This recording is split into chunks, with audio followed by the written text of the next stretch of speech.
All right. We wish it was better circumstances, but it is, of course, 2025. And the bombshell news report today that Sheel Seidler, the widow of Peter Seidler, has filed a lawsuit as she seeks to get control back of the San Diego Padres from Peter's brothers, of all things, here to kick off 2025. John and Jim back with you on the wrap up show to kick off 2025. Jim is in like a hostage bunker. No, I'm In not. my house. I'm on my couch in my house. We'll get into that as we roll along. There is a lot to react to. We spoke today on John and Jim to the author of the Sportico article that broke the news of the lawsuit, Eben Novy-Williams, and we'll share some of the bits and pieces from that conversation over the next hour. As you make your way in, you know the deal. We are here year-round for you, in season, out of season for Padres fans. So smash the like button, subscribe. Follow us on X at John Schaefer at Jim Russell SD. We appreciate your support of the channel. If you want to make sure we get your comment here tonight, you can click the $ below the chat box. We'll get to every single super chat here tonight. You can become a member as well by clicking the join button down below. But we didn't expect it, Jim. I mean, we spent 4 hours on it today on John and Jim. But again, it was at Sportico. Peter Seidler's widow sues brothers for control of the franchise. We spoke with Eben Novy-Williams today. He said oftentimes in these instances with infighting, it ends in a sale of the team. He wasn't speculating or guaranteeing that happens with San Diego, but so much is up in the air. The Padres have done nothing all offseason. Now we have this lawsuit from Sheel Seidler. We do not know what happens next, and we don't know what impact it has on the Padres in 2025 either. But here we are to kick off 2025, and it's not under the greatest circumstances for the Padres. No, it's not. I put out on Twitter before the show started tonight. This, to me, the more I think about it, it feels like a turning point in the franchise's history. Like, I don't know which way it's going to go. I don't know if it's going to end up, in the end, working out for the best. But what I do know is no matter what, this is a turning point for the franchise, good or bad. That's what I kind of firmly believe after having a full day to digest it even more. Don't you feel that way? Like, don't you feel like this moment in time, good or bad, and it's going to be a turning point for this franchise? Because whichever way this goes, and right now it feels like it's going to get uglier than it gets better, it's going to change the course of how the Padres are for the foreseeable future, at least. Yeah, I completely agree. I think that it causes a lot of concern, and it's unfortunate for Padres fans. We said this today on John and Jim. It's like we're the collateral damage, the people that consume it, the people that watch it. Padres fans don't deserve this. And if you look at the history of franchises that are going through litigation over ownership, it's not good. I mean, it's even the Dodgers under Frank McCourt, or the McCourt family, the Denver Broncos that we talked about, the Baltimore Orioles prior to their sale.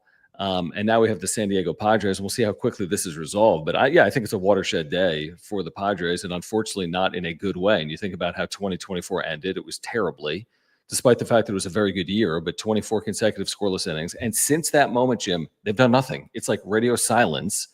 And then we fast forward 3.5 months, and Sheel Seidler is suing the Seidler brothers for control of the team. The allegations are very damning from Sheel Seidler, and it's he said, she said, literally, right now with the Padres organization, and we don't know what happens next. We're going to get to all the super chats, by the way. HBBBV, thank you for your longtime support of the channel. Thank you for clicking off Talking Friars. That's always a good idea. Just kidding, Ben, if you're Best here. Best idea ever. And he says he clicked off Talking Friars to watch us. So thank you. We do appreciate your support of the channel. But yeah, I agree with you, Jim. I just think that there's no way to get around this. This isn't just something that's small and water under the bridge and it's all good. No, I mean, this could play out over a series of months or years. It could lead to a sale of the franchise. And the Roki Sasaki thing we'll get to. But I mean, how can you feel confident knowing what has transpired here today?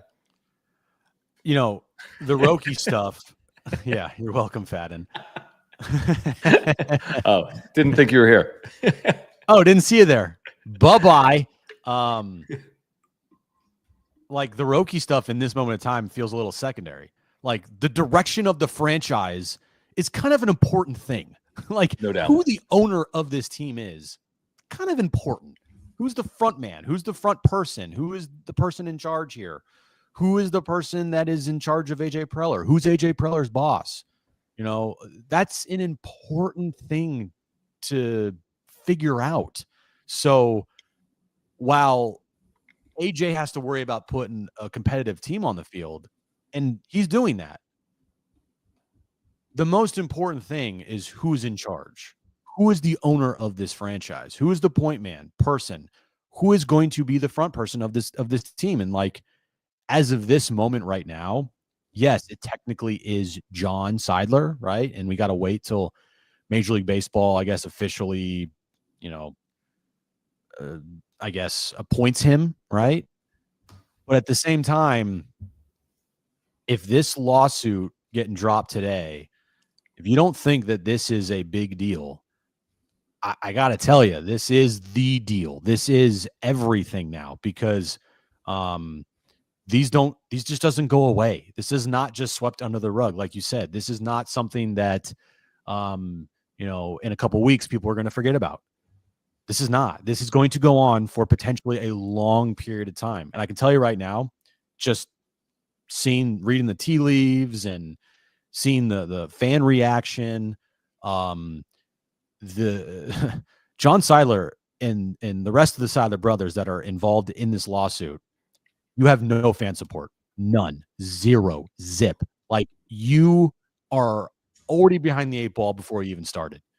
And yeah, you, unless this gets resolved with Sheel, like in a manner where Sheel comes out publicly and supports John, or is the person that ends up becoming the front person of this franchise and the owner of this franchise, the Seidler brothers are screwed. It's over. You cannot win over the fan base.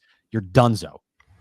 See, I agree with that, but what is going to play out potentially is that, I mean, you already saw the statement we talked about. The statement from the Seidler Family Trust runs completely opposite what Sheel is alleging in her lawsuit. I mean, they shot immediately. This is the Peter Seidler Trust.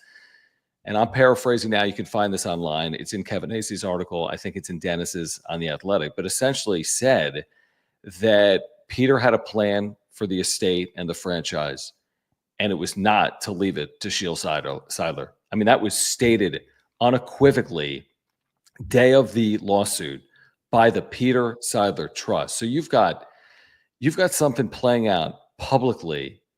And the damn shame of all of this, not just that this is unfair to Padres fans and everyone's collateral damage. There's no way in the world anyone could convince me that Peter would ever have wanted his name to be thrown left and right, one way by the brothers and another way by his wife, and the trust putting out statements against Sheel, and Sheel saying whatever about John. This isn't good for anyone involved. And I'm with you. I mean, the fan support is clearly in the corner of Sheel Seidler, but that's not going to matter. Ultimately, one of two things going to happen. It'll be settled, it'll go to court, and the third, of course, is the nuclear. It'll be sold. But a judge will determine if it goes to court what happens, not Sheel, not John. If it's settled, we'll see. I'm skeptical when I read about, basically like allegations of racism in a lawsuit. I'm very skeptical of the settlement. And then the sale, I think, is something that plays out over the course of years. But like, we're coming at it from a position where I'm with you. I think everyone is in the corner of Sheel Seidler by and large, but I don't know if public opinion ultimately is going to matter in determining what happens next with the San Diego Padres. Now, I'm with you. I think John Seidler's coming at it from a position of completely behind the 8 ball and his enemy number one, I guess, unless they win. I mean, if they win at a high level, okay, but are they really going to win at a high level when we see what's going on around baseball and the Padres have done absolutely nothing for the last 4 months?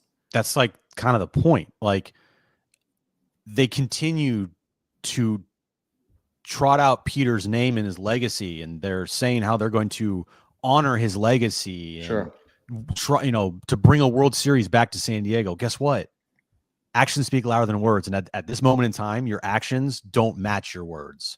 And it's been less than 24 hours, but this thing has already gone to court, and it's pretty much already been settled, and it's the court of public opinion. And right now, that court of public opinion is firmly behind Sheel Seidler. Like, you don't just have this lawsuit come out and the things that are said in this lawsuit and expect people to just like forget about it if it ends up, not changing hands and it stays in, John and Matt and his brothers are running this thing. Like, I'm sorry, unless you win a championship, then guess what? People are going to go have a fun parade and everyone's going to be happy. And, you can hate your owner, but if you win a championship, then who really cares? But at the same time, name me a franchise that has gone through this and has won a championship. I'll wait. I mean, it's an interesting on cue from JD Gaucho. Thank you for the super chat, guys. If you're here, please subscribe. And if you're here, thank you for the super chats. We'll get to all of them tonight. We do appreciate your support of the channel. If you want to see your comment on screen, we'll get to it via the super chat. Just click the $ below the chat box. He says, when it involves family, it gets real personal real quick. Remember the tug of war between the Bus children over the Lakers after Dr. Bus passed. Of course, throughout that transition, I don't know the timeline on it, but obviously the Lakers won before the transition. They've won post the transition as well. But I mean, your point's spot on. I mean, the Padres are already facing an uphill battle in Major League Baseball without the TV money, with the Dodgers spending at will, with what the Diamondbacks and Giants have even done this offseason. And I cannot be convinced. I know someone in the chat said that Ben just spent an hour saying Roki's decision will have nothing to do with what's going on with the turmoil within the organization. I don't buy that for 1 second. Someone that's determined to be one of the greatest ever and to win at a high level, like, there's no possible way his representation isn't making him aware of the pros and cons of all organizations. And there's no possible way that this isn't part of that conversation. I mean, there's no world where that exists. I'm not saying it's going to be the difference. He may have gone elsewhere anyway. And I'm not saying definitively he won't come here, although AJ Preller should get a statue if he does.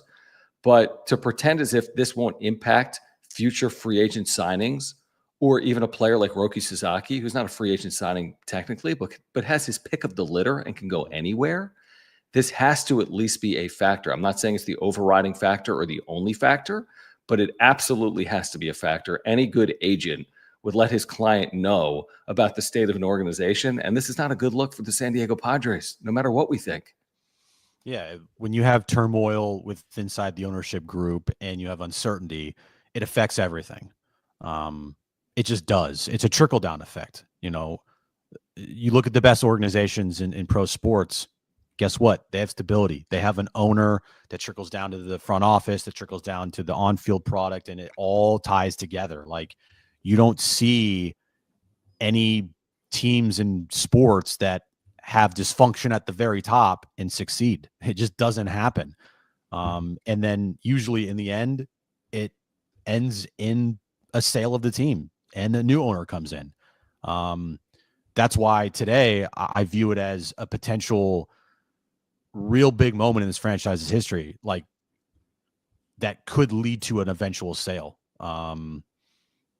Because you got one side in Sheel who has put out some things that in this lawsuit that is just really hard to look past if you're a fan. And I'm sure every fan's on her side and probably rightfully so, depending on what comes out of this lawsuit.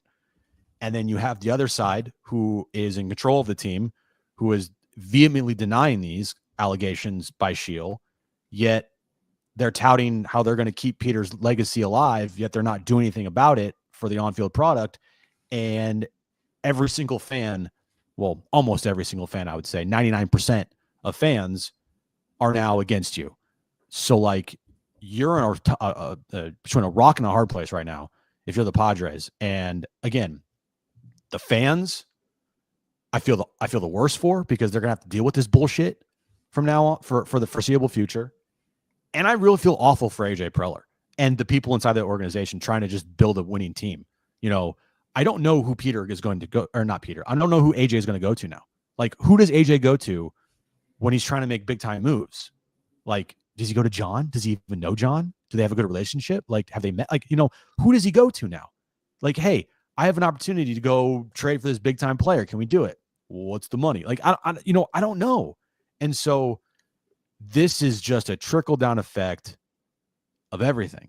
And it sucks. I hate it. It's awful. Yeah, no, it does suck. I feel as if the organization has a plan in place And the organization's plan, obviously, was to appoint one of the Seidler brothers as the controlling chairperson of the club. So Eric Kutsenda was the holdover. This is played out over 12 plus months. Peter passes, unfortunately, and it was untimely according to the lawsuit of Sheel. It was not expected, despite his previous health scares. Then Eric Kutsenda for a year while they deal with the mess. The organization thinks they're on the other side of it. John Seidler is now the next chairman. But Sheel Syler says, not so fast, my friend. And that's what now throws this thing into a complete and utter mess. But I think from AJ's perspective, there's going to be a chairman, there's going to be a CEO on the opposite side, or COO in Eric Grupner, and you can run an organization effectively. But can you run it effectively if there's this like succession type situation playing out where there's this, two sides tangling for power? I don't know the answer to that. My concern is this, that the lawsuit prevents the Padres from making the moves necessary and spending the resources necessary to win at the highest level possible. Nobody is saying, even without the lawsuit, they're going to spend $300 million a year and blow past the CBT. But Kevin Acee reported today in the UT that essentially this ownership change has paralyzed the organization this offseason. And like you said, actions speak louder than words. The actions are they've done nothing. Now, that doesn't mean they won't do anything. There are moves to be made. They will make them. But if they don't land Roki, if they trade away a Cease or an Arise or a King or extend no one and just add a 1 year piece here or a 1 year piece there, like that is not enough to win at the level that Padres fans are expecting. They drew 3.2 million fans last year, franchise record. This on the heels of 3.1 million fans when they went 82-80 and were out of it all year. So that's my concern, that like all of this off field impacts the on field. And once that happens, you're absolutely screwed. And also instability can lead to change. And like, if there's instability, we can't assure ourselves that AJ Preller is going to be here 1, 2, 3 years from now. We don't know what Eric Grupner's future is. We don't know what happens on the other side when there's a sale or there's instability. So it's just question marks are problems.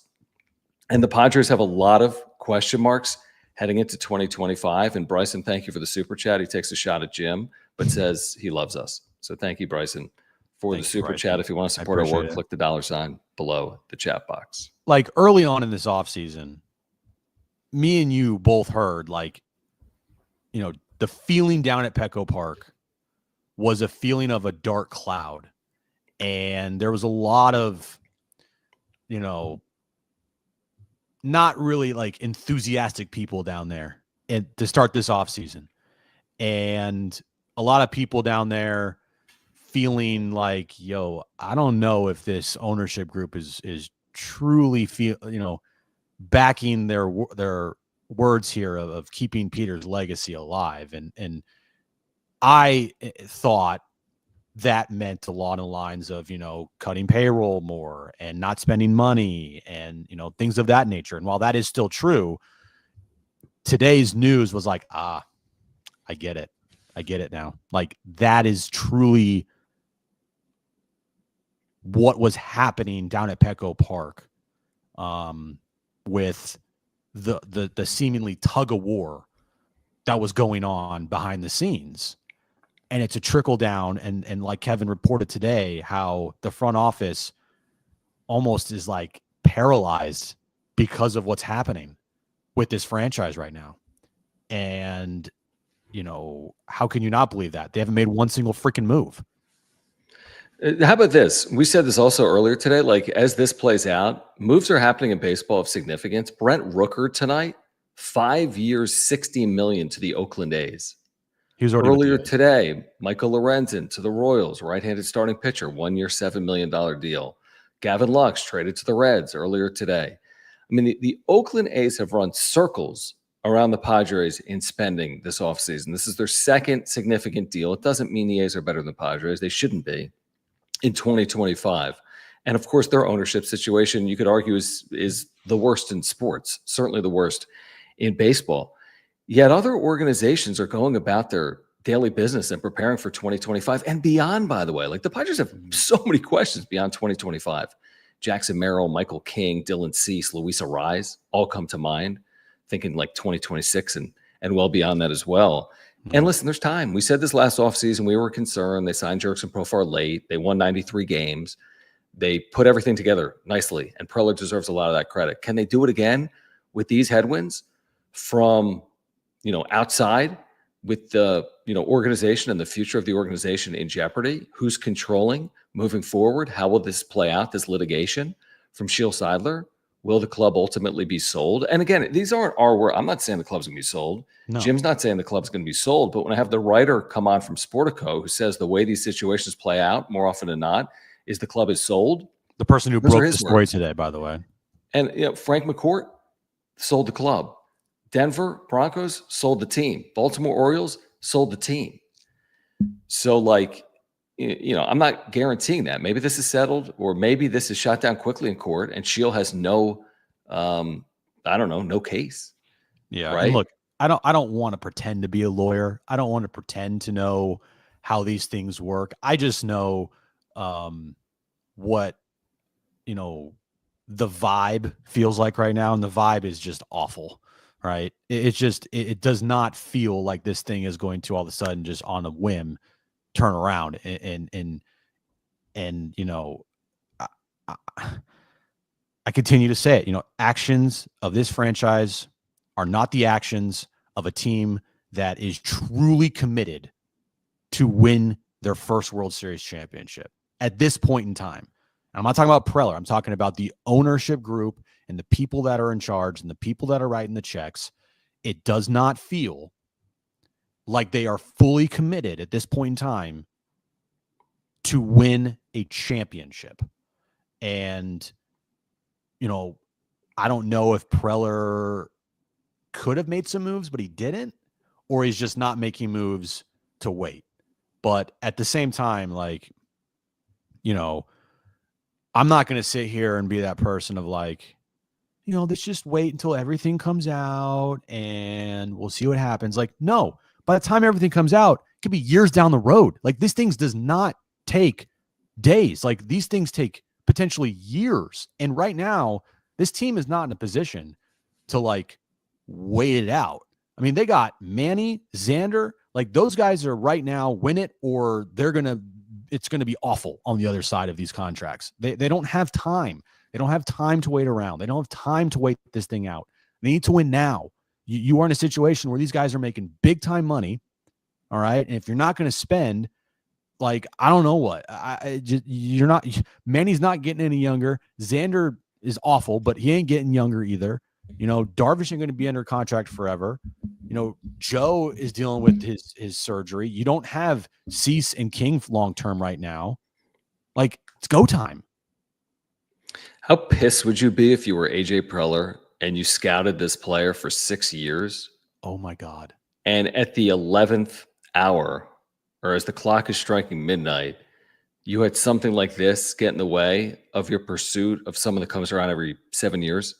Ohtani was 7 years ago.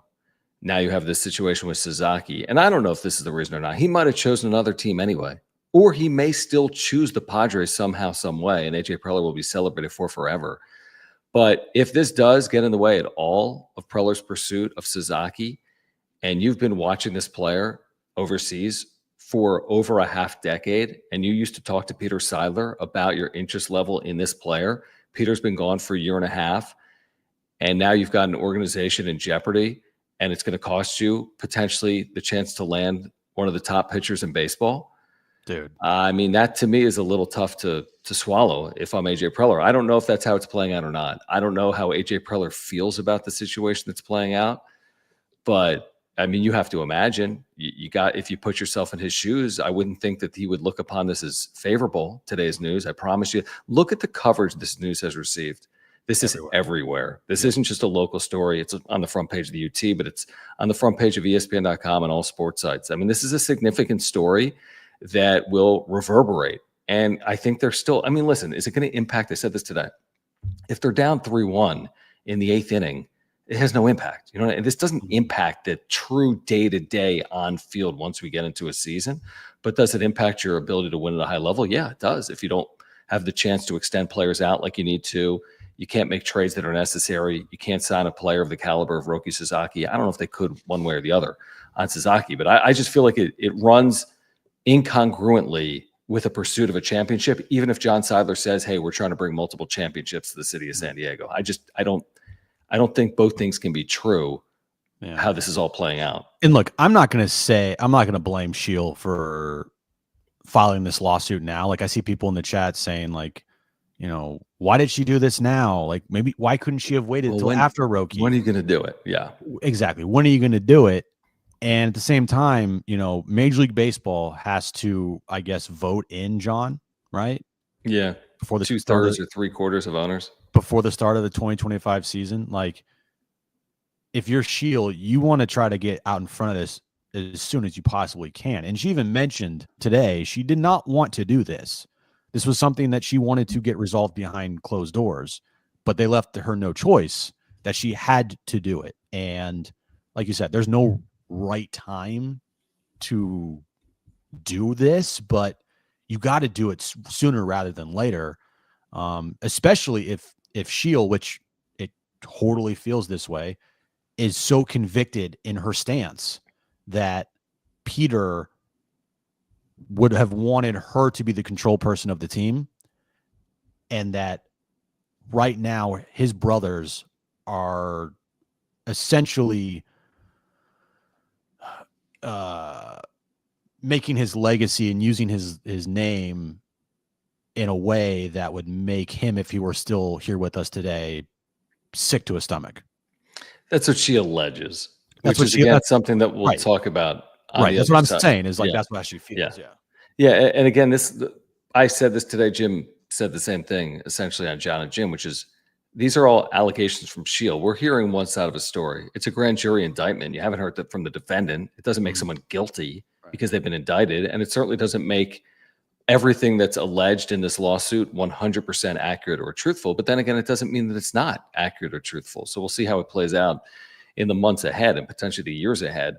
If you're here and you have not yet subscribed, please do so. We have year-round content for Padres and baseball fans. We're talking about in season and out of season. I think we're 19 subscribers away from 7,800, and we have to get to 8,000 by the start of the regular season. So if you have not subscribed to this channel, we have year-round content for you. Day, night, weekend, in season, out of season, whenever there is news, we are here for you. So please subscribe. Year-round content for Padres fans. We can't do it without the support of our title sponsor, Mark Nimitz. He's been with us since day one.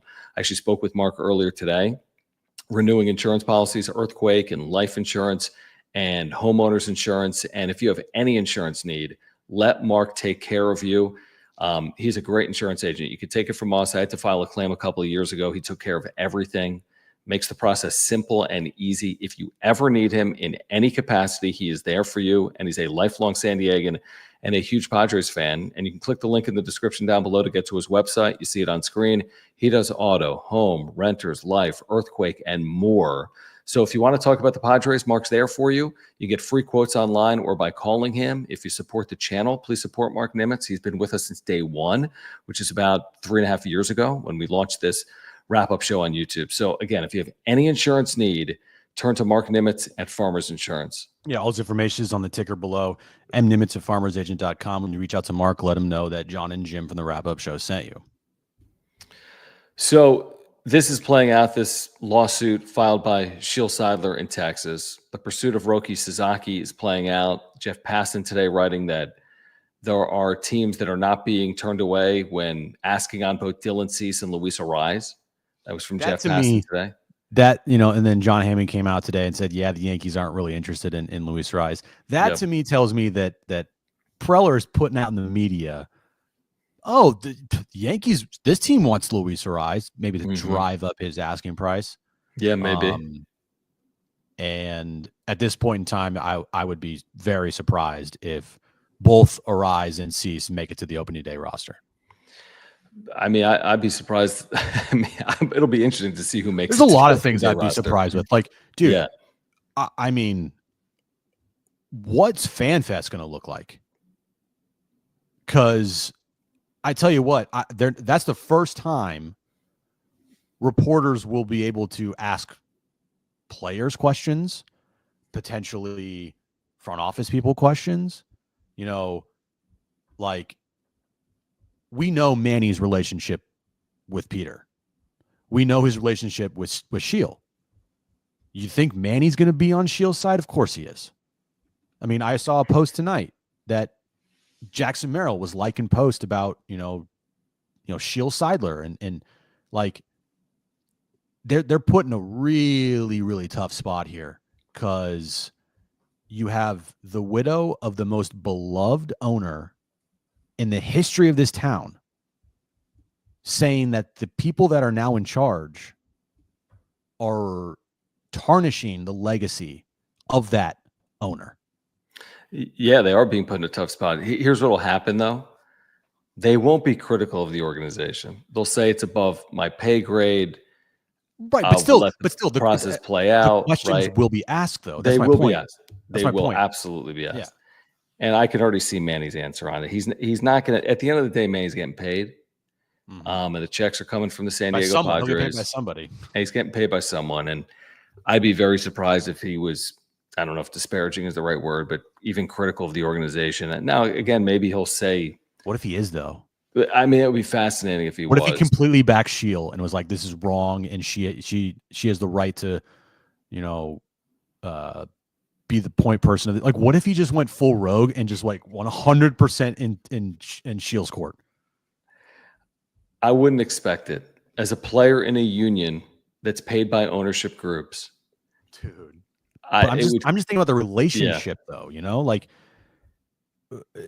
Sheel. I don't think he's going to go out there and day one of spring training and be like, "I'm on Team John Seidler," but I just don't think he's really going to get into it because you know how Manny can sidestep, and it's pretty easy for him to do it, and that would be my expectation.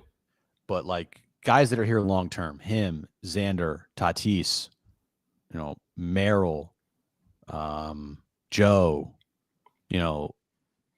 those questions are going to be asked potentially to them about this situation. And then once we get to spring training, there's always a state of the Padres. Like, who will speak during that time? Because guess what? It'll be whoever the chairman is. This ain't being resolved before then.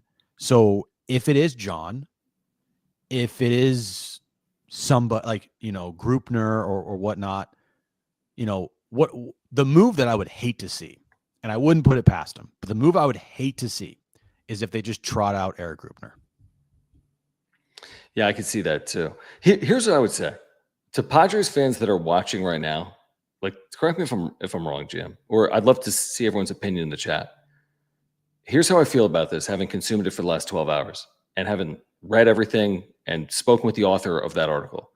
I personally would be utterly shocked if Sheel Seidler ends up with control of the team. The reason I say that is because Major League Baseball has already put John Syler in a position to be the next chairman. Mm-hmm. So it will have to be one. This would have to be one in court. Imagine that legal entanglement and fight. Okay? So this would have to be one in court. It's not going to be settled with her representing ownership. It would have to be one in court that would play out over what? A half decade. So she would have to win in court over a half decade to control the San Diego Padres. The Seidler brothers are not just going to walk away from the throne. Now, there's always a scenario where the team is sold. I just think about it from that perspective. John Seidler is going to be representing ownership in weeks. There's a lawsuit filed by Sheel for her to take back the control of the organization. She would have to win that lawsuit for that to happen. So I don't forecast that. Like, do I believe what she's alleging? That's not even the point of it. She's going to have to prove in court that the Seidler brothers don't have the legal right to represent the club. I mean, it just seems like a complete and utter mess. And I don't know the history of these lawsuits, but it doesn't seem like you file a lawsuit and all of a sudden you take over control of a club. It seems like if that happens, the club gets sold before the other person ends up taking over the club. And then the piece of paper that was released today, allegedly written by Peter Seidler, listing out the people, who he would want as the point person of this franchise if anything were to happen to him, and Sheel being on top of that list, and then John being like 8th, I think. 12th. Yeah. I mean, he was close to the bottom. Hold on, what? Okay. Sorry. What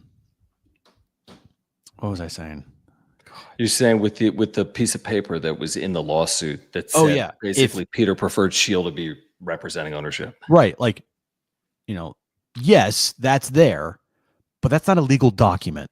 That's what I'm saying. If the Seidler bros have in writing in a legal document signed by Peter that X person over Sheel, John or Tom or whoever, right? Then she has that's it's over. That's my point. And this is how I view this thing going. All right. I view this thing taking a long time to get resolved. And I don't think it's ever going to get resolved. I truly don't. I think that in the end, this thing will get so messy that the family will be forced to sell. And I do think eventually this team will sell, because once you go down this path with in-family fighting over who will be in control of the team, it like rarely ever ends up being okay in the end. Okay, let's make our predictions here and let's remember this show, because again, it's just an opinion. And Vector 53, thank you, says he's honestly more devastated than the postseason loss. I mean, to me, on-field always takes precedent over off-field. But then again, Peter Seidler was so beloved that I do understand that. But to me, on-field always takes precedent over off-field. But I understand it, and I respect the opinion. And thank you for the super. Here's what I'm going to say after reading that statement from the Syler Trust that says this: Peter had a clear estate plan. The plan specifically named his siblings. And it went on to say the trustee is exclusively responsible for designated the San Diego Padres' next control person. I mean, it's strong language. I'm assuming, I could be wrong, based on that statement, I'm assuming there is a legal document that lays this out. And if that does exist, I'm just going to assume that John Syler and the Seidler brothers are going to control the San Diego Padres, and this litigation will eventually, I don't know, be thrown out or settled or won by the brothers. So I'm not in favor of this. I'm going to bet on the Seidler brothers being in control of the San Diego Padres moving forward. Peter's wishes were to keep the team in the Seidler name. Now, that doesn't mean his wishes weren't to have it with Sheel, but based on what Peter said and based on the Seidler Trust statement, I feel as if there's a document that will protect them in court and allow them to move forward. I think it'll get messy. I think it could cost people a lot of money and a lot of time and resources and prevent the Padres from winning. Mm-hmm. But for now, I'll bet against a sale, and I'll bet on the Seidlers remaining in control of the San Diego Padres moving forward, and it not being in the control of Sheel unless there's some type of settlement. Mm-hmm. Look, I agree with that. Do I think that 100% they will sell? No, but I do feel like it's going down that path. Mm-hmm. And I feel more so that they should eventually. Sure. Because, look, like I said, dude, and I see it in the chat, and we see it on social media. Dude, the court of public opinion, it's like, oh yeah, case is closed. It's done. Yeah, I agree. There is no coming back from this. If you're John Seidler or Matt or whoever other Seidler brother was mentioned in this lawsuit, right? Like, I'm sorry, you're not coming back from that. You can say whatever you want. You're not coming back from that, because you know what? Sheel has more fan support than these brothers ever will. And you know why? Because no one knows who these guys are. Sure. No one knows John. No one knows Matt. No one knows Bob. Like, he has 9 siblings.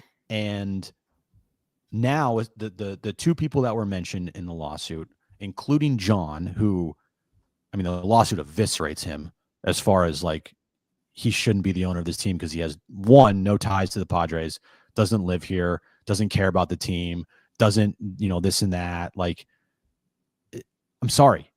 The court of public opinion is set. The jury rests. Like, it is done. So while you might be right in the end, this could eventually, years down the line, be in a situation where it's just like, yeah, John's still the guy. Like, John will get voted in by Major League Baseball here. He'll be the point person. And when these like lawsuits and litigations and everything gets settled, he'll just remain the person. Like, unless they win a World Series, this fan base will hate him. And if they don't go out and spend money, and if they don't go out and make moves, and if they don't go out and compete, this fan base will hate him even more. Well, I agree with you. The history of ownership in American professional sports is a lot of hatred by fan bases to the owner. I agree. Two specific examples being in San Diego with Dean Spanos and Donald Sterling. I'll say it's different. I agree with that, but I'll say it's different from this standpoint. Is that they have been touting Peter's name nonstop about the legacy, and we want to bring a championship, and we want to honor Peter Seidler. Okay.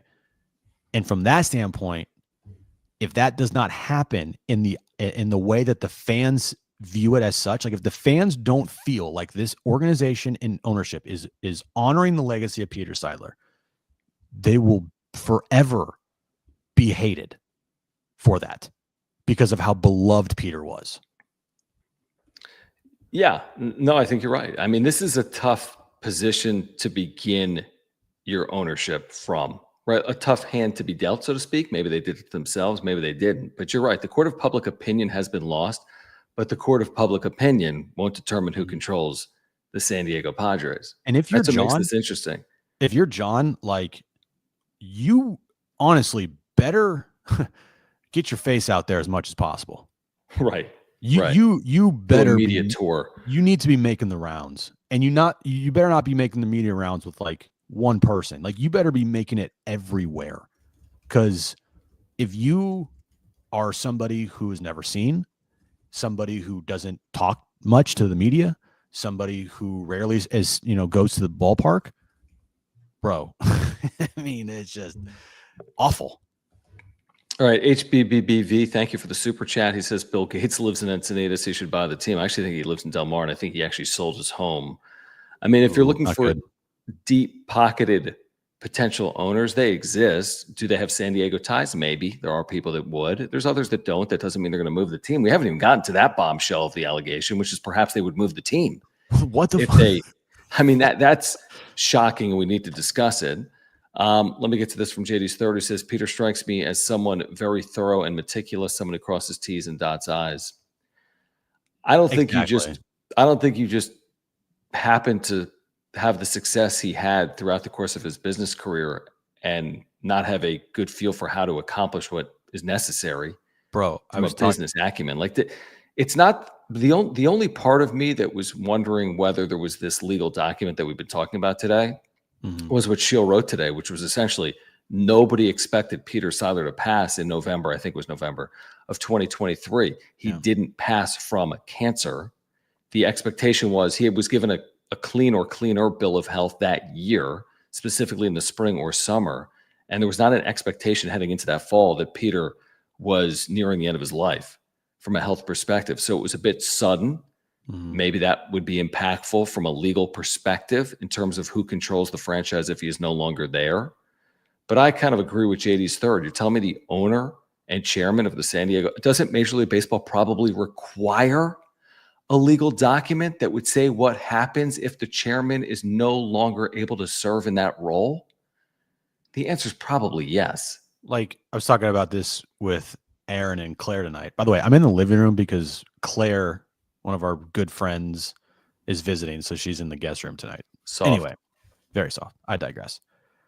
There's no way some dude that's worth $1 billion doesn't have, like, it's not just on the legal notepad, dude. Their legal things in order. Now, I will say this. Peter is different from a standpoint of, like, he was a very hippie soul. Like, he just kind of was a regular person, wore baggy jeans, a baggy sweatshirt, looked like he just woke up all the time.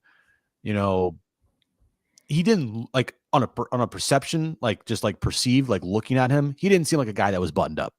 But also at the same time, you're not a billionaire for nothing. And when you have that much money and you're in charge of like a Fortune 500 company and so many investments and you're owner of the Padres franchise, like you're going to have your shit in order, right? You're going to have legal teams. You're going to have lawyers. You're going to have things that are taken care of in case things like this happen, especially knowing, he's a 2-time cancer survivor. And when he got this infection, like that was one of the biggest news to me today too. Like we never really fully knew how Peter passed away. We all thought it was cancer, right? Yeah, that was my presumption. And hearing Sheel today in the lawsuit say that no, it was a completely different thing that was out of the blue. I mean, maybe you're right. Maybe it was so sudden that they couldn't do it. But at the same time, it's hard to believe that. It is hard to believe that. Let's get back to the chat in a moment. I do want to remind our viewers about our friends at MOA Globes. All right, holidays have passed, but 2025 is coming. And now is the time to pick up a MOA Globe from our friends. They've got MLB officially licensed globes like this one for the Padres. They have all 30 teams. These are spectacular products. They spin with artificial or natural light all day and night, no cords, no wires, no anything. These are officially licensed. MOA Globe's a great company based right here in San Diego. This technology invented, in fact, right here at Cardiff by the Sea in North County. You can click the link in the description down below, and if you act right now, you can get 10% off your next order. Use promo code PWS10, Padres Wrap-Up Show 10, PWS10, 10% off MOA Globes. They don't just have baseball globes. They have Earth globes and more planet globes, globes on globes on globes. An amazing company. I've got an Earth globe. Jim's got a Padres globe. He's got an Earth globe. These are really cool products. Get them at 10% off right now with promo code PWS10, PWS10. Kick off the new year with a MOA globe from our friends over at MOA, Padres MOA Globe. Yeah, check them out now. I don't have one behind me like I usually do, but I know, soft. Yeah, get one today. Use our promo code PWS10. Where are you going? Oh, nice. Earth Globe. World Globe. Earth. Awesome. Look at this. That's great. Love it. Nice Two balls in your hand. Wrap-Up Show. 2 balls, 2 hands. Right there you go. One's larger than the other. Let me get back to some of these super chats. Guys, we appreciate you. If you're here and you haven't subscribed, whether you're here live or on replay, please do it. We're going to get to 7,800 subscribers on this channel with your help tonight. We're 15 away. I think we started the night maybe 20 or 21 away. So if you wouldn't mind subscribing, year-round content for baseball fans and Padres fans, we're here for you. Whenever there's news, please subscribe. We're 15 subscribers away from 7,800. And thank you for your support of the channel with the super chats. Just click the $ below the chat box. MCO, we appreciate your support of the channel. Here's what I would say. Just thank you for the super chat. I would just say thank you to those that come to us when there is Padres news, because we're able to talk about it truthfully, honestly, from an unbiased perspective. And I think that's why people do come to us. John and Jim, Wrap-Up Show. Listen, people have different opinions on different shows. We understand you consume content in multiple areas. You might like Ben Fadden, even if Jim hates him. And we respect that. But we appreciate that you come to us, is what I would say. Yeah, like, if you, again, you go to us, you come to us on the Wrap-Up Show, John and Jim, you go to Ben and Woods, you go to Annie and Elston, you go to, Gwen and Chris, you go to Flat, like, that's great. We have no, it's fine. Like, more power to you. Wherever you want to get your information, totally. We're going to do our thing, and they're going to do their thing. We love everybody. We love everybody, John. Yes, other than Fadden, I would agree. Exactly. Other than Fadden, we love everybody. No Mama, thank you for the super. He says, do you think they will move cities? Do I think the Padres will move? No. Do I think that's probably a bit of a outlandish claim in the lawsuit? I do. I don't think John Seidler takes control of the Padres and moves them to Modesto. That seemed more like a threat. Like, yeah, I mean, I think it's a very strong statement, and I think to your point, it's certainly going to turn public opinion away from John Seidler and towards Sheel Syler. I don't even think she needs that, but I mean, putting that in a lawsuit is a very strong accusation. And in a city like San Diego, where every professional team leaves, San Diego Rockets, San Diego Clippers, San Diego Chargers, I think it's probably going a little far to put something like that in a lawsuit unless there's some validity to it. But I mean, Petco Park is one of the crown jewels of Major League Baseball, and this city has no other professional team. I don't think they're going anywhere ever, but I can't guarantee it. And when I read something like that, I mean, that's kind of scary to think about because it's something we don't think about. The Padres move, I quit. Right. We're done. I mean, we're done. I mean, we have no job. If the Padres move, we're not going to. We have no job. We quit. There will be no more show. It's over. Correct. There will be no shows in town. Nothing. Yeah, there'll be nothing. It would be the death of, I mean, the city as we know it. I mean, sports is such a crucial part of a city's culture, and if you don't have sports, kind of irrelevant. So right. Back to because I see a lot of people in the chat talking about, who could be an potential owner of this franchise, right? Mentioned it today on John and Jim. If I told you right now, 12 months from now, this team sells to an investment group and an ownership group led by Theo Epstein, would you take that? Yeah. I mean, I would take it if the alternative was. Or would you let this thing ride out and see? No, I wouldn't really let stay it in the play side out. of their name. Stay in the side of their name. Whoever. No, I mean, here's the thing. At the end of the day, what I prefer, and the reason we've done this as obsessively as we have for the last 5+ years, Jim, is I want to see the Padres win a World Series. Mm-hmm. I don't want to see the Padres in a certain family's name. I mean, that's nice. I think, to your point, from a public opinion perspective, I tend to side with Sheel in this after reading through this lawsuit. And I also think that her and her family have done a lot of good for the city that goes beyond the San Diego Padres. But at the end of the day, we're talking about wins and losses in sports. And I'd like to see the Padres win at the highest level possible by whatever means are fair but necessary. And if that means selling the club and putting it in the hands of someone led by Theo Epstein, and that ultimately brings a championship here, that's my preference. 100%. My first preference would be Sheel. I think, if you look at this whole thing, again, I don't know what her actions would be. Her words are definitely there, and she knew Peter better than anybody, so she would know what Peter would want and she would know how this organization should be run. But if you tell me right now that there's a world out there where there's an ownership group with some deep pockets that's led, and their point person is Theo Epstein, and Theo's a part of that ownership group, I'm signing up for that every day of the week. I'm sorry, I just am. That to me is something that it would be very hard to pass up. I don't know if that world will present itself. I don't think it will, but I'm just throwing stuff out there, Yeah. Or, but again, like you said, I mean, if this does get wrapped up in the courts and ultimately leads to some type of forced sale or sale coming on the other side of the courts, maybe they will be better off as a result of that. Again, I don't think it was Peter's wishes based on his own words, but Peter's no longer here, unfortunately. Richard, thank you, man, for your longtime support of the channel. Richard, a Dodger fan, but a supporter of the channel, says MLB needs LA and San Diego to play in October. Well, they have 3 of the last 5 years. While this will be in court, good luck signing free agents. LA revolted against some courts. We stopped supporting. 100%. Yeah, I don't know if it's going to happen in San Diego. I mean, they've got their season ticket membership sold out. I think they'll draw 3 million fans this year. Now, I don't know what 2026 looks like or beyond, but I think in the short term, the Padres will be fine. I think you're going to go to Petco Park, Jim, and if you didn't know, you wouldn't know. I think you'll go, you'll see 40,000 people. They'll have bobbleheads and hot dogs and craft beer and popular baseball players, and they'll have large crowds. That's my expectation for the upcoming year. Yeah, the in-game experience isn't going to all of a sudden just change, and everyone gets cold in their seat. Right? They're not going to go to Petco Park and be greeted by the ushers with a giant FU. Right. The fan experience is still going to be top notch. They've invested a lot into Petco Park to make it, one of the best fan experiences places in all of baseball. Truthfully, anybody that comes to Petco Park that's never been to Petco Park before says to themselves, this is the best ballpark that I've ever been to.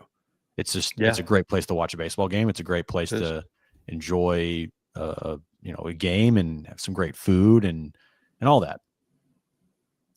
Yeah. And it when the team eventually does suck again, like you're going to see a giant dip in attendance, and it's not going to be because of the owner of the team, but it will be because of the on-field product. Now, where this could be awful is, and I don't think this will get to that situation, right? But we all saw what happened in Oakland. Like that fan base 1,000% revolted against that owner. And John Fisher is so that was after the move was announced. Well, but even before that, there was there was no one there. So much pushback against that owner because they didn't do anything. Now, ironically enough, they leave town and now they're spending a bunch of money. Like, think about this. They've spent what, $120+ million this offseason so far? It's just, it's crazy. If the ownership group does not spend money and they don't, enforce their words with good action, then you will see a dip. If the payroll continues to fall and the on-field play does not, is not good, you will see a dip in the fans for sure. At some point, I just don't expect it in the real short term. I think 2025 they're protected. Yeah, for sure. JD's third, thank you, man, for the super chat. He says, Sheel lives in Texas, filed a lawsuit there. Yeah, but I read the Sportico article, and it's actually also been, I don't know if it's jointly filed. It's also been filed in Travis County, California. So this has been filed in the state of California. So it's not like this is irrelevant because it's been filed in Texas and it doesn't apply to the Padres who reside in California. It's been jointly filed, I guess, according to Sportico.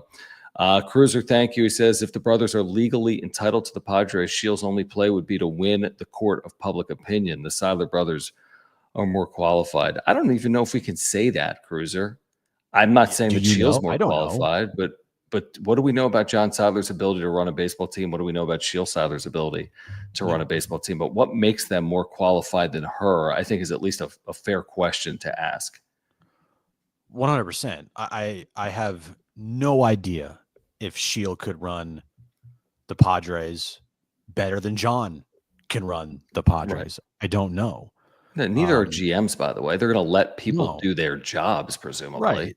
Yeah, but the thing is, the thing that we keep talking about is that whoever's in charge of this team at this moment in time is not doing the things that, would live up to the legacy of Peter. Now, again, I'm not saying go out and spend $300 million every offseason.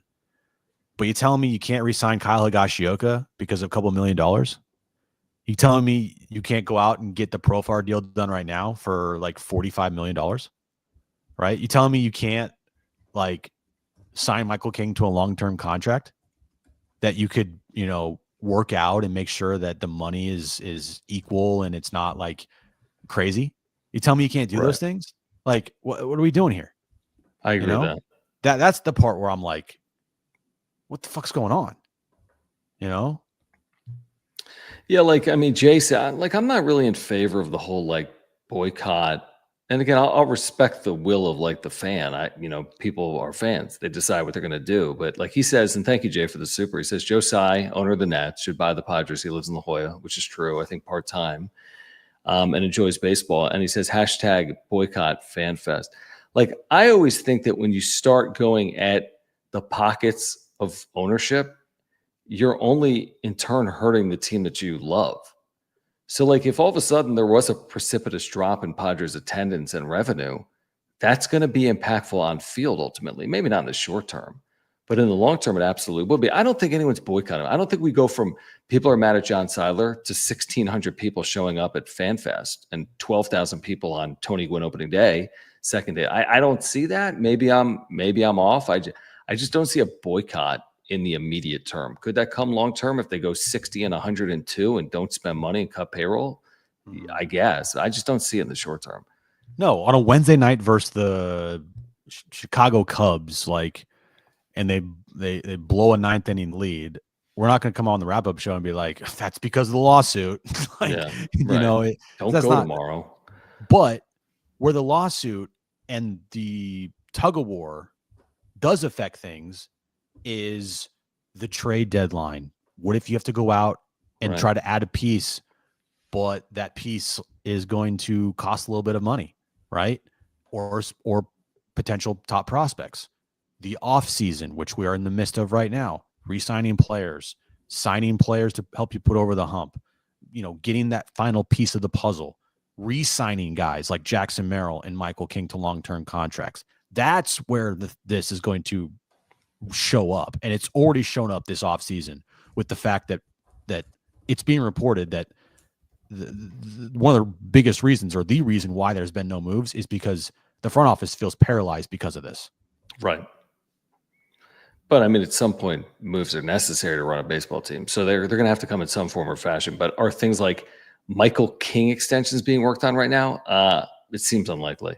Well, also, too, I know we talk about there's going to be moves. Well, those moves could easily be, we just have a bunch of minor league guys and a bunch of spring training invites, and that's that. Right. I don't know, man. I mean, you got all this payroll, and now you're just going to finish out your roster with minor league invites. I know. I mean, they've done it before with a bunch of Rule 5 guys on the team. Not with this payroll. Not with an expectation to win. That was 2017. I know, but guess what? They can still do it, and they can still throw out, the facade of like, oh, well, we still have Manny and Tatis and Jackson Merrill and Michael King and yada, then yada, you're going to end yada. up with the old like, Manny, get me the hell out of here, Machado. They're in a spot where I do think, and I don't fully believe this, but if they did do that, they are in a spot where they could spin it. I could see them spinning it. I absolutely could. Saying that we have a great core here, and we feel like these guys are ready to go, and it's young guys, and we need to build within the system, and yada yada yada. JD's third thank you. He says the brothers live in California, so it was joint. I don't know. All I know is the Sportico article says it was filed in Travis County, California. People are putting there is no Travis County, California. I don't know. I'm just reading the article at Sportico. It's on my screen right now, but thank you again for the super. While we have a moment, do want to thank our friends over at Underdog Fantasy. NFL playoffs are here, folks. You can win up to 1,000 times your money in a single night with Underdog. All you need to do is use promo code PODSWRAP. That's PADSWRAP. You'll get a 50% deposit match up to $1,000. It's their best offer yet, plus a free gimme pick. What's a free gimme pick? How about Lamar Jackson higher than a half rushing yard? That's a free gimme pick. Or Saquon Barkley higher than a half rushing yard. You're getting the free gimme pick and a pick 'em. All you got to do is get 2 correct to win. 2 or more you can win, and you can win up to 1,000 times your money in a single night. Great offers going on right now. If you haven't played, you need to. Best and easiest place to play fantasy sports is Underdog. Click the link in the description down below. Get 50% deposit match up to $1,000 plus the free gimme pick by using promo code PODSWRAP. That's PADSWRAP. Again, promo code PODSWRAP, PADSWRAP. NFL playoffs, baseball's coming back, NBA, NHL, college football postseason, whatever it is, you can win big at Underdog. Yeah, use our promo code and also scan right here to download Underdog Fantasy. It's the easiest app to use. It's fun, it's interactive, and use our promo code PODSWRAP right now. Download the Underdog Fantasy app and start playing. What do you think, Jim? I don't feel great, John. Like, I mean, find me one person that's like, actually, someone actually did call in today, but who called in? On the talkback, and okay, they were like, oh, why are you guys talking about this? This isn't a big deal. Like, buddy, no, this is the big deal. This is if you can't see that, I don't know what to tell you. You can talk about all the moves you want, but the owner of the team is the most important of anything when it comes to a professional sports franchise. And it's not even close. Not even close. Yeah, I'm going to put a link because I think people are going to want this after our live wrap-up show. You're going to want to listen, which is essentially watch the conversation we had with the Sportico author that basically broke the news that this lawsuit had been filed. His name is Eben Navoy Williams. I'm putting it in the chat right now. Sportico author. Watch this interview after the wrap-up show, and I mean, you're going to hear that, and you're going to think a lot of the things that we're saying here tonight, which is there is a possibility of a sale, and there's also the possibility that when it gets held up for 3, 5, 7 years, you run into a situation where it impacts your ability to win. Denver Broncos, Baltimore Orioles, even the LA Dodgers at one point. You could probably argue the LA Lakers. I'd have to look at the timeline of the way the bus situation played out. But I mean, it's never a positive, and oftentimes, really impacts a team's ability. Mm-hmm. Oh, dude, 100%. Like, this could put a freeze on a lot of things for a long period of time, potentially.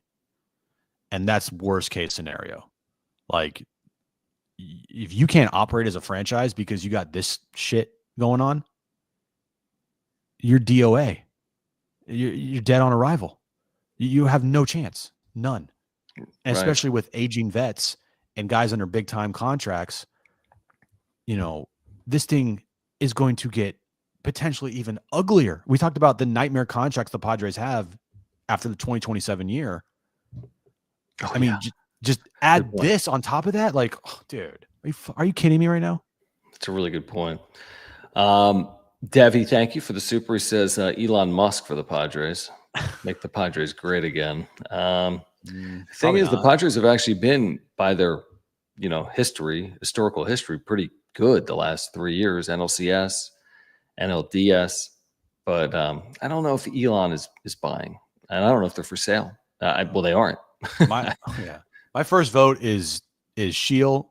Second vote is Theo. And honestly, probably my first vote. Like, the more I think about it, like Theo and a group with some deep pockets put in charge. Like, I'm sorry, I love Peter and what he brought to this town and Sheel, but man, that'd be really hard to pass up if you tell me right now a group with some deep pockets led by Theo. Theo's the point person of this whole thing, and they want to buy the Padres. Yeah, it's hard for me to pass that one up.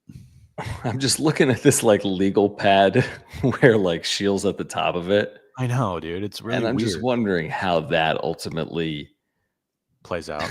Is the difference. Look at this, by the way. Ooh. Okay, hold on. Can we get some clap emojis in the chat on what's been a really disappointing offseason and start to 2025 for Padres fans? This is amazing. Where are you at Productions? This is one of the most generous super chats we've ever had on the wrap-up show. I mean, that's really, really generous. Wow. So we're going to stick around and hang out and answer this for the next 5 or 10 minutes. He says, all this drama keeps stacking up. The collapses, Peter's death, cutting payroll, and 24 scoreless innings. Now this. When does it end? And us as fans are collateral damage, stuck in the middle. We should not support this new ownership until proven otherwise. So frustrating. You know what it ends? Again, thank you so much for the generous support. Thank you. You know what it ends? It ends when we all die. That's not good, man. But the thing is, like, where you at Productions, like, we were just like, I was just saying, like, I'm not really in favor of like the buck stops here, put your foot down. We're not going to put up with the organization being run by Peter's brothers. I mean, is that going to serve the organization well and ultimately get you to your goal of seeing this team win at a high level? I don't know. The only way I think, John, that doesn't occur is if they continue to win and they continue to make moves year after year after year that, try and help this team win. And if that stuff does not happen, yeah, you got a big problem. Like, if they don't lock up Jackson Merrill to a long-term contract and this thing is still going on when he becomes a free agent and they can't re-sign him because of this whole mess, bro, yeah, the team is, they're screwed, and the fan base won't go that long. Like, if this thing continues down this path, I do believe that the support from the fans for this new ownership group, it will be a disaster for the ownership group. Disaster. It could be very bad. I mean, and I think there's a lot of people that feel very similarly to where you at Productions. They're like, they're fed up. The way last year ended, the heartbreak of Peter's passing, The payroll, man, that was such a big story last year. They dodged it because they won. Mm-hmm. Like, imagine if last year they cut payroll like that and they followed up 82 and 80 with 80 and 82. People would be like, this is an absolute joke. Mm-hmm. Like, this is because of you. And when we talked to the Sportico author today, he's like, look at it. There's a direct tie between spending and winning in baseball. And it's true. It's not a guarantee. The top spender doesn't always win. The bottom spender doesn't always lose, but they kind of do. The bottom spender doesn't win. The top spender, by and large, wins. Look, there's a direct correlation in baseball to spending and winning. And the Padres are now going to be like 15th to 20th in payroll. Like, is that going to be good enough to win a World Series? I mean, that's a rhetorical question. Let's use the super chat from Where You At Productions to just buy the team. I don't know if it's going to be enough. Yeah, right. Like, people are saying, like, Where You At Productions, buy the team. Yeah, please. We'll be the point people of it, team. And seriously, man, very generous. Yes, and thank we're you. Very appreciative because Jim's wife is sleeping in the room next door. My wife's sleeping upstairs. I mean, we appreciate you guys hanging out and supporting what we do. I'm on the couch right now. And Jim's on the couch. Howard, thank you. He says, imagine the world if Peter was still alive. Jim went down this path earlier today, and John and Jim, we both agree, it wouldn't look the same, the Padres. Now, the Padres won last year. So I can't guarantee they would have won at a better rate. Mm-hmm. But there's no doubt that the organization and the on-field would be different. Things would look different if he was here. I would bet a lot of money that if Peter were still around today, the things that are happening with this franchise from a spending standpoint and an on-field standpoint and an off-season standpoint would 1,000% not be happening. You can't tell me that this was the vision of Peter, to cut payroll by $100+ million and then this year do nothing in the offseason. Not one move. Like, I'm sorry, that is not the vision of Peter. It just isn't. So yeah, I 100% am on board of the thinking that if Peter were here, things would be a lot different. Maybe not from like an on-field standpoint, but hell, maybe Juan Soto is still here. I don't know. Maybe that trade never does happen. Maybe Bob Melvin does return, because if you guys remembered what happened before Peter passed away, publicly stated that his wishes were to keep and retain Bob Melvin along with AJ Preller. When he passed, what happened? Bob Melvin went to the Giants. And who knows what happens if Peter is around. But I can tell you this, it would not be this. So anybody that tells you, oh yeah, this was the plan all along. This was the plan all along, even before Peter passed away. Yeah, really hard pressed to believe that, honestly. Right. There's this Buzz guy that's like, I don't know if he's talking to us or the chat. I'm fairly certain he's a clown. Come on, put up his stuff. What is he saying? Hold on. I hate to profile people that are moronic, but I will. He says we won what? I don't recall us saying that they won anything. He says we won nothing. Okay, but they also have been in the postseason 3 of the last 5 years. You guys are so out of touch with how teams' finances work. What are you, like Johnny frickin' Morgan Stanley over here? You can't spend if you're not making the money back. This isn't a charity. And then what a pedestrian take. No, look, you are a clown. If you like hate, you watching, actually are. Then thanks for the views. Honestly, keep watching. Yes, keep watching. I don't give a shit. Like, I don't care. Whatever. Like, you're keep watching. Fucking moron. Just consume this as much as you possibly can. And thank you for subscribing, because only subscribers can comment in the chat. So we appreciate you. Congratulations. Yeah, exactly. I mean, you're an idiot. Like, the fuck are you doing? You're an idiot. You don't know baseball. Give me your take, big guy. You want? Yeah, I want to hear the take. Yeah, give me your take. You think our take's stupid? Yeah. Yeah, I want to hear everything that you know. Come on, Biz. In the chat. Is that your real name? Biz in the chat. Do it right now. Give me your opinion. You can, and then I'll tell you how stupid your opinion is, because you told us our opinion was stupid as well. So give us your take. Give us your opinion. Come on, we'll put your chat up. And while we wait for that, HBBBV, thank you, man, for the super. He says we need a drug lord from TJ to buy and make signings. I don't suggest that. I don't know if that's going to turn this thing around. I really don't. But appreciate you, man. Yeah, I don't think so. JD Gaucho. Oh, okay. Oh, great. Let's get into net rankings.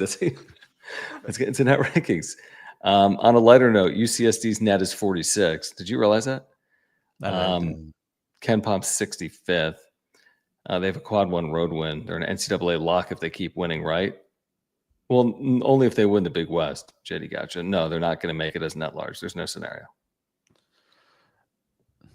Ben Varela, loyal listener and viewer of the wrap-up show. What up, Ben? It's a great point. Like, yeah, the valuation of the franchise is going up threefold since they bought it, dude. And if you thought that this was Peter's only venture, Peter did not make his millions off of the Padres. He made it off of his own Fortune 500 company and, real estate. Like, yeah, you're out of your mind if you think that this was like, the only way Peter made money or the only way that he had money. Like, his other businesses were probably double what the Padres are worth. I don't even know what this guy's saying. Yeah, let's just agree to disagree with Buzz. I don't even know what he's saying. Either do I. The price of tickets has gone up okay. And what's your point? Because that makes no sense. What's the point? Oh, hold on. JD Gauchos chimed in by saying UCSD at UCI is a projected quad 1 road game. And the game's in San Diego, isn't it? The Saturday night game? There's a big game Saturday night in San Diego. UCSD, UCI, I think. Should I start it? Who's paying for the contract, Buzz? The fans? No, they're like, you're out of your mind. What are you talking about? Who cares? What are you talking about? Fans are fine with it. Look at, there's 3.2 million people there. We're paying for the contracts? Yeah, that's how sports works. But also, $18 beer pays for the contracts. Also, if you think that all the fans only pay for the contracts. Who cares if they're fiscally solvent? Are we like, let's go fiscally solvent? Or do you want to win? Who cares? Who gives a fuck, dude? Are you kidding me? God, I'm so sick and tired of people worrying about other people's money. Like, yeah, they're fine. They're fine. They're millionaires. They'll figure it out. They're okay. They have some money. All right. And if they sell the team, guess what? They're gonna have billions of dollars. Like, give me a break. I'm never ever gonna feel sorry for a billionaire owner. Give me a break. Oh, they're losing money. This is a tough off season, man. Debt service. Like, change the name of the team to the San Diego Debt Services. Shit, I'm not fiscally solvent. I have a mortgage. You know what I mean? Like, nobody's fiscally solvent. Like paycheck to paycheck. I don't give a fuck. Yeah, I mean, it is what it is. Guys, we're 7 subscribers away from 7,800. Would you please subscribe if you're here? If you haven't subscribed, if you're here live or on replay, please subscribe. Year-round content for baseball and Padres fans. What a day, Jim. We probably spent 5.5 hours on this. We're the only people in town talking about it.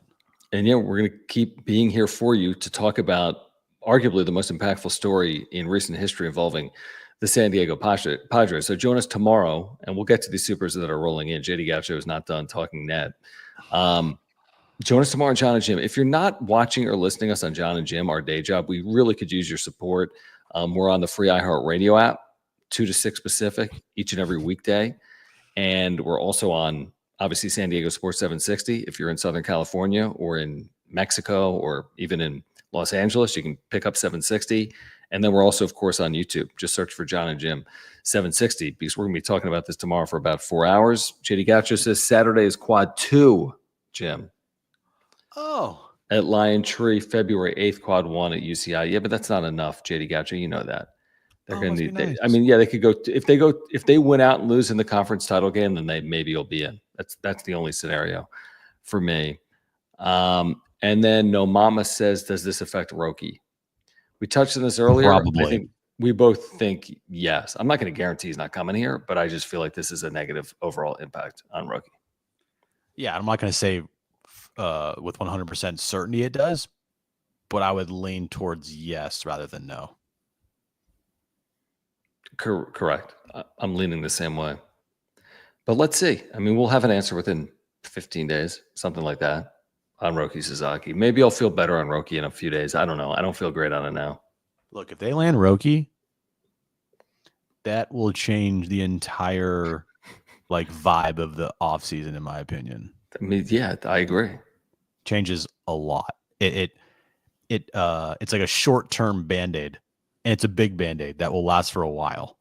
Like Roki signs here and he turns into fucking Paul Skeens 2.0. Like,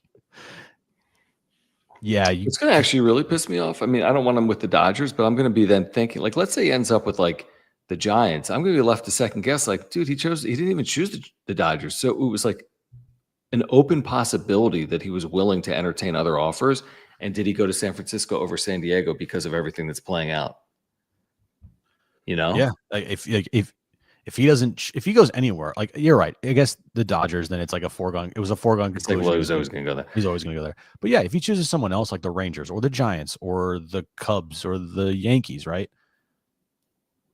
Yeah, it'd be hard pressed to not like put that out there in your mind of like, holy shit, if this wasn't happening, maybe I don't know. Maybe he does pick the Padres instead and said he chose somewhere else. I don't know, dude. This is an interesting take. I appreciate the super from I am Donovan 73. Thank you, man. He says, I'm a Dodger fan, but this sucks. Some of the best years have been great. Because I think he's saying competition. I don't want or need a bad San Diego team. That's an interesting perspective in general. I mean, I think the rivalry's been great for baseball in general, and they've met in the postseason 3 of the last 5 years. And there's nothing to say that the Padres can't make the postseason in 2025. It's certainly a possibility. We have no clue, but it's at least a possibility. But yeah, I don't think it's good for baseball. To I am Donovan's point, like the A's ineptitude is not good for baseball. The Marlins, etc. And if the Padres put themselves in a position where they weren't as competitive as they are now, I don't think there's really that many winners ultimately. Do you no, I agree with that. Like competition is good for everybody. Sure. Yeah. Did you see the Dennis tweet tonight? The Padres did actually make a move. No, why am I not seeing stuff from Dennis? He put out there tonight some non-ownership news. The Padres are adding former major leaguers Nick Punto and Robbie Hammock to their coaching staff. Oh. Roles are TBA. Ryan Barba, Mike Schultz's field coordinator last season, recently left the organization to join the Cardinals. Everything's fixed. Oh, I don't see a loss until May. Now that I know that, May? and I looked at the schedule, I think they could win their first 35. I was thinking more like June-ish. Or was that what you were thinking? Let me go to the schedule. Yeah. Hold on. When do you think they have their first loss? Okay, so they open with – what do they open with? Atlanta? That's a win. That's 4 wins. That's a 4-game sweep at home. Then Cleveland comes here. That's a 3-game sweep. They go to the Cubs. That's a 3-game sweep. They go to wherever Oakland plays now. That's a 3-game sweep. Home for Colorado, 3-game sweep. Home for the Cubs, 3-game sweep. At Astros, 3-game sweep. At Tigers, 3-game sweep. Versus Rays, 3-game sweep. Versus Giants, 2-game sweep. I think their first loss is the opener of that Pirates series in Pittsburgh, May 2nd. Omar makes a great point. Nick Punto is helping land Roki. Maybe that's why they did it. Roki's looking like, holy shit, they hired Punto. Nick Punto. I'm going there. Yeah, you're probably I mean, right. this 40, is like 40-0 to start the season. I have it. I don't know if it's 40, but it could be close. Yeah, me too. I agree. This is interesting. JD Goucher says, any chance Major League Baseball steps in to force a resolution? I don't know. It happens in professional sports. I don't know how that all plays out. The only way that happens is if like they run the thing into the ground. Yeah, or Sheel has like legal documents stating that she was going to be appointed the point person, and that the brothers don't. Pretty simple. Mm-hmm. This is ridiculous.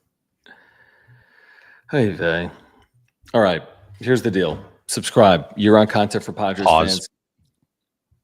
I want to just quickly before we leave.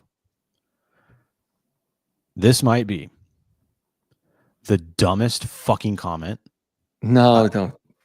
Maybe, but bro, let me just say something real quick. So the other day, I want you to realize the difference between a billion and a million.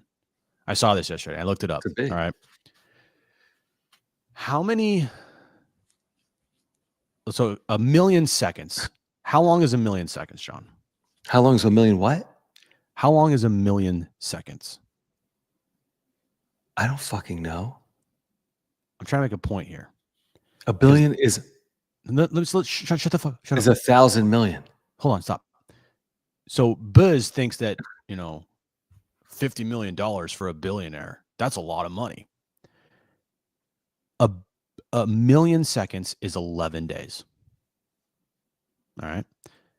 You know how long a billion seconds is? I did. Now that you told me, it's going to be 11,000 days. 30 plus years. That's 11,000 days. So when you are talking about a millionaire compared to a billionaire, the gap is insane. So $50 million for a billionaire actually is like nothing. It's only 5% of a billion. Better Buzz. So your mind is completely off. So that's enough from you. Real quick though on that, you could lose 50 million a year for a decade. That's 500 million. But if you increase valuation of the franchise by $1 billion, you've made $500 million. Right? Think about that. You could lose 50 million for 10 consecutive years, or show a loss of 50 million for 10 consecutive years. But then if you increase the valuation by $1 billion, you've made $500 million. They're fine. They're fine. Right. They're okay. And no, I'm not drunk. Yes, Jim is always drunk. And I don't know how many seconds is a billion. I have no idea what Jim's talking about. I just told you. I was just pointing out to you the gap between a million and a billion, and how sometimes you might think that the gap is closer than it really is. When someone's a billionaire, dude, like, I just want to be like a $10 heir. I want to be like a dollar heir. Yeah. Right. Exactly. Rich, what's up, man? No, we've been here all freaking day, dude. Welcome to the shit show. Oh my gosh. Okay. Subscribe. You're on content for Padres fans. Help us get to 7,800. We're 3 subscribers away, Jim. Oh, we're not leaving. Jim, you are like, I don't need. When Jim starts using like math equations on the show, you know that something has gone haywire. No, I'm not stupid. No, you are right. I forget what you said, but it's still 11 days, but it is 1 million seconds, but 1 billion seconds is 30 years. Yeah. And that was just to point out that 1 billion is more than 1 million. I was responding to Buzz comment saying like $50 million is a lot for a billionaire. And I'm like, bro, are you fucking kidding me right now? Right. And I don't even know why he's saying that. Like, I don't even know why. All right. Subscribe. You're on content for, we're 2 subscribers away from 7,800. We need 2 more. Please subscribe. Please subscribe. We're here for you. We're back tomorrow. John and Jim. Find us on YouTube. John and Jim 760. Find us on the free iHeartRadio app, or listen on San Diego Sports 760. Talking about this weekdays from 2 to 6 p.m. Follow us on X at John Schaefer, at Jim Russell SD. Thank you for your support of the channel. If you're here on replay, thank you for the super thanks. Thank you to those that have become members to support our work. And yes, please subscribe. Year on content for baseball and Padres fans. We're at $77.99. Who wants to be number 7,800? Going once. Going once. Tell us if you've subscribed. We are so in the close. chat. Who's going to be 7,800? We're so close. We just need one more sub, and then we. And the difference between 7,800 subscribers and 78 billion subscribers is a ton, but we're on our way. Imagine if we had 78 billion subscribers. We'd be bigger than Mr. Beast. We would. Even Mr. Beast has more subscribers than people living on the planet. If that's even possible. No, people that are in America. 7802. How you doing? By the way, you're wrong about Mr. Beast. Oh, did I say America? Did I say the world? People in America. Oh, my bad. 7803. Thank you, guys. You guys rock. Please subscribe. We're back tomorrow at 2 p.m. There'll be better days, Padres fans. Happy New Year. All right. We'll see you tomorrow at 2 p.m. What? Bye. I don't know. I should do an ad.